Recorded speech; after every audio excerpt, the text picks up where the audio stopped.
Listening to the Critical Hour on Radio Sputnik. I'm Wilmer Leon, joined here by my co-host Garland Nixon. Thank you, Wilmer.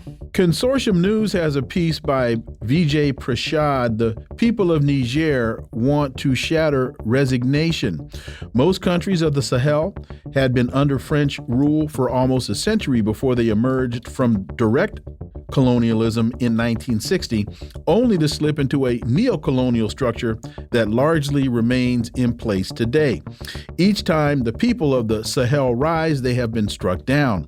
This was the fate of Mali's president Modibo Keïta, thrown out and jailed until his death in 1977, and the great president of Burkina Faso, Thomas Sankara, assassinated in 1987. It is the sentence that has been levied against the people of the entire region. Well, how does this history factor into what we see happening right now in Niger? Well, for insight, let's turn to our next guest. He holds the John J. and Rebecca Morris Chair of History and African American Studies at the University of Houston. He's one of the most prolific writers of our time. His latest book is entitled Revolting Capital, Racism and Radicalism in Washington, D.C., 1900 to 2000. Dr. Gerald Horne, as always, sir, welcome back.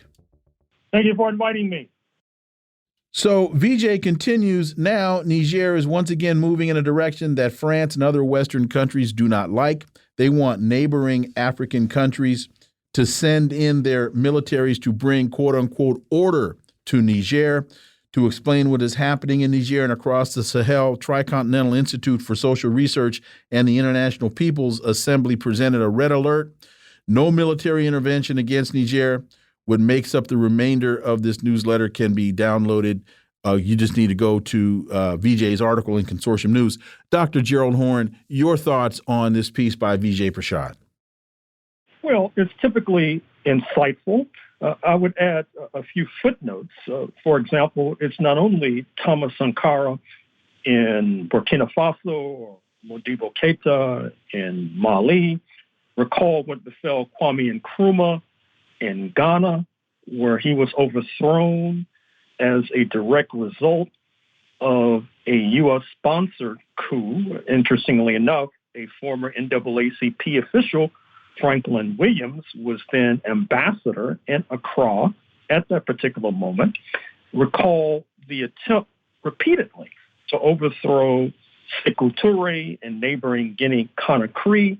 Recall the successful effort to assassinate Amilcar Cabral in Guinea-Bissau, Cabo Verde.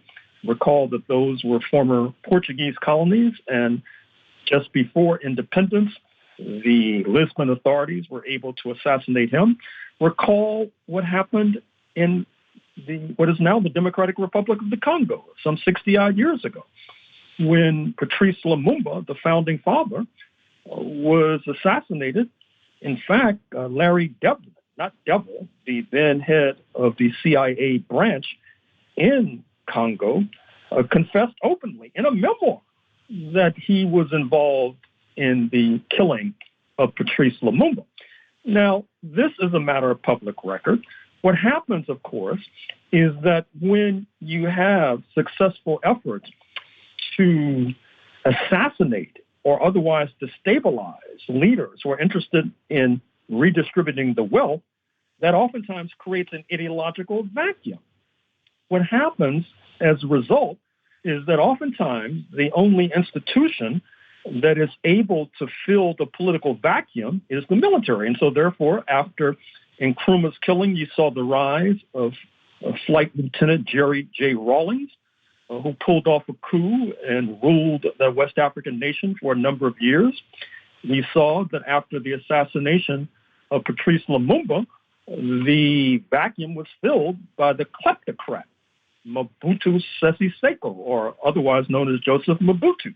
And we see that throughout the Sahel, you've not only seen the rise of the military to try to fill the vacuum, you've also seen the flourishing of religious zealots, not least in certain parts of Burkina Faso, not least the fact that the zealots are spreading their wings in northern Nigeria, which brings us to the neighbor of northern Nigeria. Speaking of Niger, you know that the authorities there have given the French ambassador marching orders that he needs to leave town sooner rather than later. He has refused. He says that the regime does not have the legal authority to order him to leave, so he's staying put. As a result, they cut off water and electricity to his diplomatic compound. Of course, France may see this as an opportunity to find a rationale or justification for military intervention in conjunction with the supine ECOWAS, the Economic Community of West African States, led by Nigeria. And as we've said more than once on this program, their leader, President Tinubu, is under fire from Washington because of various indiscretions and peccadillos stretching back to his tenure as a student at Chicago State University in the 1970s, when he was accused credibly of being involved in money laundering and drug dealing. That, in fact, might lead to his being forced out of office in Abuja. So the struggle continues in Africa, but I'm happy to say that the African Union has sought to pour cold water on the idea of an armed intervention in Niger. And as well, we need to keep a close eye on the North Atlantic countries because they're getting downright hysterical right now about the rise of the BRICS and what the BRICS may portend for their rapidly slipping hegemony, the fact that BRICS will be meeting next year in Russia, and that unlike the meeting in South Africa, there will be a full complement of leaders there. There will probably be others invited to the table. And with regard to the BRICS plus 6, that is to say, the United Arab Emirates, Saudi Arabia, Iran, Egypt, Ethiopia, and Argentina, the ascension of Saudi Arabia, which is a real coup for the BRICS, is a direct result of ham-fisted North Atlantic policy. Recall that it was not so long ago that the North Atlantic countries were boasting and bragging about how they were going to put a price cap on Russian oil, thereby strangling the Putin regime in Moscow. But the oil-producing countries led by Saudi Arabia took issue with that because they saw that as a naked attempt by the consuming nations to seize pricing power from the producing nations. And so shortly after that, you saw Saudi Arabia accede to a Chinese-sponsored effort to broker an entente with their erstwhile antagonists. Speaking of Iran, of course, I should have mentioned, will also be joining the BRICS. And likewise, you see Iran tightening its relations with both Russia and China, tightening its relations with the Shanghai Cooperation Organization, which is seen widely as a kind of counterpoint to the U.S.-dominated North Atlantic Treaty Organization. I say all this to say that many in Washington and elsewhere in the North Atlantic, they see the writing on the wall. They see how Saudi Arabia is seeking to elude their grasp, thereby eroding the so-called petrodollar. This deal brokered some decades ago, which said that oil should be purchased in dollars, which was basically a gift to Washington and Wall Street. And so this beast is oftentimes most dangerous when it's cornered, and it is cornered precisely. That leads us right into another great article, NATO, the Imperialist War Machine, because, you know, recently we know that France has been making a lot of noise about attacking Niger. In fact, we hear that the Algerians refused them the rights to fly over their country to bomb Niger. And of course, you know, France has been part of this war machine in Afghanistan, et cetera. Your thoughts on this great article in the Orinoco Tribune, NATO, the Imperialist War Machine? Well, it's very striking, is it not, that on the front page in the New York Times today is an article about former French President Sarkozy, who not only is facing charges going back to the Gaddafi regime in Libya and the allegation credibly made that he was receiving money under the table from Tripoli, and that led to his spearheading the attack on Gaddafi. Dead men tell no tales, after all. But now, of course, he's facing criminal charges as a result. And interestingly enough, he's backtracking on Ukraine, which has led to this attack in the New York Times. I think that not only bespeaks the shattering of the illusions about weakening Russia by basically turning Ukraine into a military base against Moscow. But it also reminds us of how the attack on Libya in 2011 was a turning point. It obviously alienated South Africa.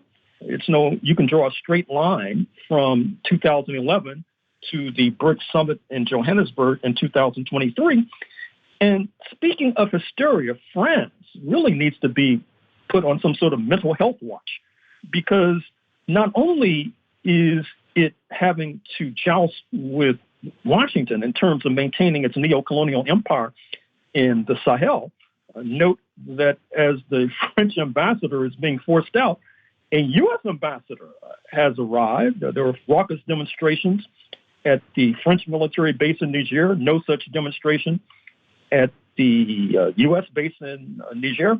And interestingly enough, I don't know if you well-informed gentlemen have been talking about the recent statement from the Minister of Foreign Affairs in Canada, who suggested that if the United States keeps moving to the right, then Canada will have to reorient its foreign policy. It might have to reorient its domestic policy as well, because it talked not only about a stream of refugees coming into Canada post-November 2024, but also it made references, rather barbed references, to the so-called truckers' convoy, the attempted takedown of the Trudeau government that, according to the foreign ministry, had assistance from forces close to Governor Abbott in Texas and Governor DeSantis in Florida. But what's striking is that there was talk about reorienting Canada's foreign policy, which leads to a reorientation towards France. Recall that former French leader Charles de Gaulle touched a sensitive chord when he landed in Quebec some decades ago and talked about enhanced Quebec sovereignty up to and including, it was thought, secession. And I should point out the very curious episode that took place when Mr. Macron arrived in Washington just a few months ago after he was apparently alienated because Mr. Biden had elbowed him aside and scooped up a multi-billion-dollar submarine contract from Australia. Mr. Macron and his spouse chose that time visiting the United States to visit New Orleans, of all places, which you may recall before 1803 or so was under French jurisdiction. So we're having a reshuffling of the deck with regard to the North Atlantic countries. The last time we had a similar reshuffling was in 1989, 1991, with the disintegration, if not erosion, of the socialist camp, the breakup of the Soviet Union.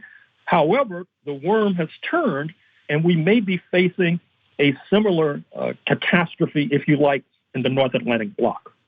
We have just about a minute and a half left. U.S. Senator cheers hurting Russia at cost of only Ukrainian lives. We're losing no lives in Ukraine, and the Ukrainians are fighting heroically against Russia, Mitt Romney said. So we are diminishing and devastating the Russian military for a very small amount of money. Gerald Horne. Well, it's remarkable, is it not, that President Zelensky has chosen to turn his nation into a nation of chumps, a nation of pawns on a chessboard. This will not end well for Ukraine. It may not end well for Mr. Zelensky, although we've been made to understand that he has a number of choice villas awaiting him, perhaps in Miami, perhaps in the south of France. And the latest news is that he might even have one in Egypt. So he may benefit personally from this escapade. I'm afraid his people, the people he was sworn to represent, will not. Dr. Gerald Horne, as always, thank you so much for your time. Greatly, greatly appreciate that analysis. We look forward to having you back.